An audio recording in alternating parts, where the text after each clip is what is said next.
Hello Telugu ప్రజలందరికీ నమస్తే, good morning. ఈరోజు మన సంచలన వార్త తెలుగు దినపత్రికలోని మెయిన్ పాయింట్స్ అండ్ వార్తా విశేషాలు ఎట్లా ఉన్నాయో చూద్దాం.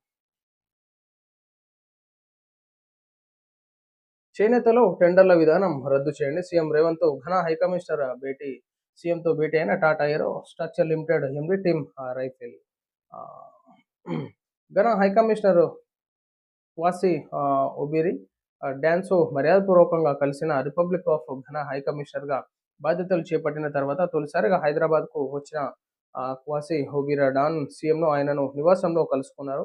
ఘనా తెలంగాణ మధ్య సంబంధాలు కొనసాగాలని ఆకాంక్షించిన హైకమిషనర్ విద్యా శాస్త్ర సాంకేతిక రంగాలలో ఆరోగ్య వాణిజ్య రంగాల్లో పరస్పర సహకారం ఉండాలని కోరిన హైకమిషనర్ సానుకూలంగా స్పందించిన సీఎం రేవంత్ ఆయనకు శాల్వాతో సన్మానించి అలాగే ముఖ్యమంత్రి రేవంత్ రెడ్డిని Tata aero structure limited MD Tim Rifle మర్యాదపూర్వకంగా కలిశారు.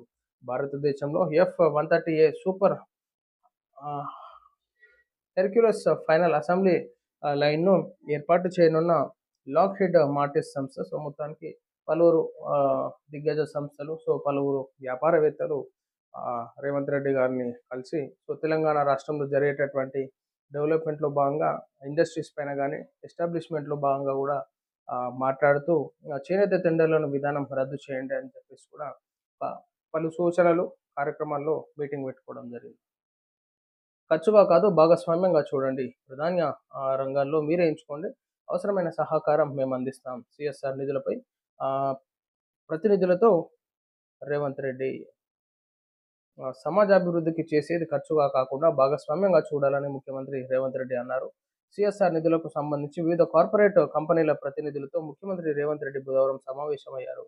ఈ సందర్భంగా సీఎం రేవంత్ రెడ్డి మాట్లాడుతూ కంపెనీలకు సిఎస్ఆర్కు చేస్తున్న వ్యయం 100% సత్ఫలితాలు ఇచ్చేలా ఉండాలన్నారు. తమ ప్రభుత్వం విద్య, వైద్యం, జల వనరుల సంరక్షణకు ప్రాధాన్యం ఇస్తుందని తెలియజేసినట్టుగా చూసుకోవచ్చు. సో మొత్తానికి ఖర్చుగా కాదు భాగస్వామ్యంగా చూడండి అంటూ ముఖ్యమంత్రి రేవంత్ రెడ్డి గారు మాట్లాడడం జరిగింది. సో ఈనాడు ప్రతి ఒక్కదానికి అన్ని రంగాల్లో ఎస్టాబ్లిష్ చేసేటటువంటి వారికి, ఇండస్ట్రీస్ ఏర్పాటు చేసేటటువంటి వారికి కానీ అన్ని విధాలుగా సహకరిస్తాం. సో ఈనాడు వారి సహకారంతో కూడా ఈనాడు తెలంగాణ రాష్ట్రానికి ఆర్థికంగా డెవలప్మెంట్ అయ్యేటటువంటి అవకాశం ఉంటుంది. ఉద్యోగ అవకాశాలు కూడా జరిగేటటువంటి సూచనలు ఉంటాయి కాబట్టి సో ప్రతి దాంట్లో మేము ఖచ్చితంగా సపోర్ట్ చేస్తామని చెప్పేసి చెప్పడం జరిగింది. కాలుష్య కాసారంగా బంజారా లేక్ ఎమ్మెల్యే దానం నాగేందర్తో కలిసి పరిశీలన, చెరువు రక్షణకు చర్యలు తీసుకుంటామన్న రంగనాథ్. సో మొత్తానికి రంగనాథ్ గారు పలు చెరువులను విజిటింగ్ చేసేసి సో అక్కడ జరిగేటటువంటి కాలుష్యం ఏ విధంగా, సో దాన్ని ఏ విధంగా ప్రొటెక్ట్ చేసుకోవాలి, సో ఏ విధంగా కబ్జాలు జరిగినాయని చెప్పేసి టోటల్గా మార్కౌట్ చేసుకొని కాపాడే విధంగా చేస్తున్నాను. బంజారా హిల్స్లోను బంజారా లేక్ను హైడ్రా కమిషనర్ రంగనాథ్ క్షేత్రస్థాయిలో పరిశీలించారు. నాదర్గల్ భూముల్లో వాటా రానందుకే హరీష్ రావు దుష్ప్రచారం, మంత్రి పొంగులేటి క్లారిటీ. దాంట్లో వాటా రాలేదని చెప్పేసి హరీష్ రావు అనవసరమైనటువంటి విమర్శలు చేస్తూ ఉండి చెప్పేసి పొంగులేటి గారు అంటూ ఉన్నారు. ఎక్కడ ఎన్నికలు జరిగినా తెలంగాణ ఏటీఎం, ఢిల్లీకి గులాంగిరి చేస్తున్న రేవంత్ ప్రభుత్వం కొత్త పార్టీతో సామాన్యులకు అండగా నిలుస్తాం, కాంగ్రెస్ అవినీతిపై ఇక నిరంతరంగా నిలదీస్తాం, ఏప్రిల్ 25ను చరిత్రగా మార్చే రోజు అవుతుంది, జాగృతి అధ్యక్షురాలు కవిత సంచలన వ్యాఖ్యలు. సో మొత్తానికి ఏప్రిల్ 25న పార్టీ పేరును ప్రకటించడం, పార్టీ జెండా, ఎజెండా ఇవన్నీ ప్రకటించేటటువంటి నిర్ణయం కవిత గారు తీసుకున్నారు. కాబట్టి తెలంగాణ రాష్ట్రంలో కాంగ్రెస్ పార్టీ ఢిల్లీకి గులాంగిరి చేస్తూ ఉంది ముఖ్యమంత్రి రేవంత్ రెడ్డి గారు అని చెప్పేసి కవితక్క గారు చెప్పడం జరుగుతుంది. సో దేశంలో ఎక్కడ ఎన్నికలు జరిగినా కాంగ్రెస్కు కాంగ్రెస్కు తెలంగాణ ఏటీఎంగా మారిందని తెలంగాణ జాగృతి అధ్యక్షురాలు కల్వకుంట్ల కవిత తీవ్రంగా విమర్శించినట్టుగా చూడొచ్చు. టీడీపీ సమావేశాల నిర్వహణలో నిర్లక్ష్యం, పార్టీ నేతల తీరుపై లోకేష్ అసహనం, పార్టీ కోసం పనిచేసిన కార్యకర్తలకు సన్మానం, మంగళగిరి టీడీపీ కార్యాలయంలో లోకేష్. మొత్తానికి టీడీపీ సమావేశాలు రెగ్యులర్గా నిర్వహించుకోవాలి. సో ఏం జరుగుతోంది రాజకీయ పరంగా ఎక్కడెక్కడ ఈనాడు పార్టీ బలోపేతం కావాల్సింది, సో ప్రతి ఒక్కటి కార్యాచరణ రూపంలో మీటింగ్స్ ఏర్పాటు చేసుకోవాలి. సో నిర్వహణలో నిర్లక్ష్యంగా వ్యవహరించొద్దని చెప్పేసి చెప్పడం జరిగిందనమాట. కోర్టు తీర్పు వచ్చే వరకు ఆగలేరా, అప్పుడే వెళ్లి రైతులను వేధించాలా, హైడ్రా తీరుపై మండిపడ్డ మందకృష్ణ మాదిగ. కాళేశ్వరం మోటార్లను దెబ్బతీసే కుట్రలు, సరైన మెయింటెనెన్స్ లేకుండా చేస్తే ఇలా, మంత్రి ఉత్తమ్కు హరీష్ రావు బహిరంగ లేఖ.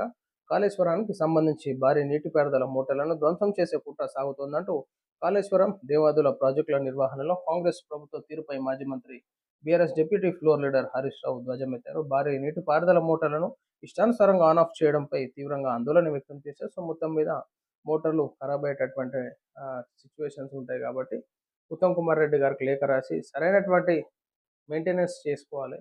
తెలంగాణ రాష్ట్రానికి ఒక బాహుబలి మోటార్లు ఏవైతే ఉన్నాయో భారీ నీటిపారుదల మోటార్లు కాబట్టి సో ఖచ్చితంగా వాటిని ఇబ్బంది లేకుండా సరైనటువంటి మెయింటెనెన్స్ చేయాలని చెప్పేసి కోరడం జరిగిందనమాట. గిరిజన ప్రాంత సమస్యలపై మానవతా దృక్పథంతో పనిచేయండి. మౌలిక సదుపాయాల కల్పనకు అధికారులకు పెద్దపీట వేయాలి. గిరిజన జీవితాల్లో వెలుగులు నింపాలనేది ప్రభుత్వ సంకల్పం. ప్రభుత్వ ఆలోచనకు అనుగుణంగా చిత్తశుద్ధితో పనిచేయండి. అధికారులకు దిశానిర్దేశం చేసిన మంత్రి అడ్లూరి లక్ష్మణ్ కుమార్. గిరిజన ప్రాంత సమస్యల పరిష్కారంలో అధికారులు మానవతా దృక్పథంతో పనిచేయాలని, మౌలిక సదుపాయాల కల్పనకు పెద్దపీట వేయాలని గిరిజన సంక్షేమ శాఖ మంత్రి అడ్లూరు లక్ష్మణ్ కుమార్ సూచించారు. గిరిజన జీవితాల్లో వెలుగులు నింపాలనేది ప్రభుత్వ సంకల్పమని, ప్రభుత్వం ఆలోచనకు అనుగుణంగా అధికారులు చిత్తశుద్ధితో పనిచేయాలని దిశానిర్దేశం చేసినట్టుగా చూడొచ్చు. జస్టిస్ పిసి ఘోష్ కమిషన్ భవితవ్యంపై ఉత్కంఠ. విచారణ జరిపిన హైకోర్టు ధర్మాసనం తీర్పుకు 22కు వాయిదా వేసిన high court.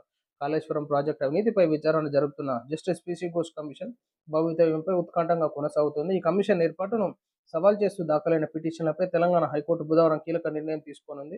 Justice PC Ghosh commission నివేదికపై హైకోర్టు తీర్పుని ఈ నెల 22కు వాయిదా ఇచ్చింది. చూడాలి ఏమవుతుంది 22వ తారీఖున. సో ఇది ప్రజలారా ఈరోజు మనం చూస్తాం సంచలన వార్త తెలుగు దినపత్రికలోని మెయిన్ పేజ్ వార్తా విశేషాలు. నమస్తే.